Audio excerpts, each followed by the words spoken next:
India semiconductor machine రెండో విడత కింద 1.27 లక్షల కోట్ల వ్యయానికి కేంద్ర మంత్రివర్గం ఆమోదం తెలిపింది.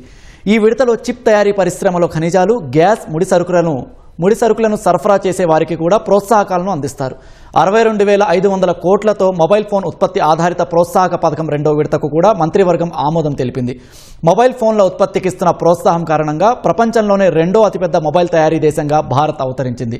2019-20లో 2.14 లక్షల కోట్లుగా ఉన్న దేశీయ మొబైల్ ఫోన్ల ఉత్పత్తి 2024-25 ఆర్థిక సంవత్సరంలో 5.5 లక్షల కోట్లకు చేరుకుంది. 25,500 కోట్లతో వారణాసికి 2 హైవే ప్రాజెక్టులను కేంద్ర మంత్రిమండలి మంజూరు చేసింది.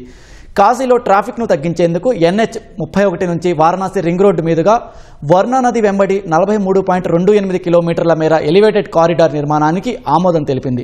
ఇందుకు 10,998.32 కోట్ల వ్యయాన్ని ప్రతిపాదించారు. వారణాసిలో NH-19 నుంచి రింగ్ రోడ్డు మీదుగా గంగానది వెంబడి 46 కిలోమీటర్ల ఎలివేటెడ్ కారిడార్ నిర్మాణానికి కూడా కేంద్ర మంత్రివర్గం నిర్ణయం తీసుకుంది. ఇందుకు 14,447 కోట్లు ప్రతిపాదించారని కేంద్ర మంత్రి అశ్విని వైష్ణవ్ తెలిపారు.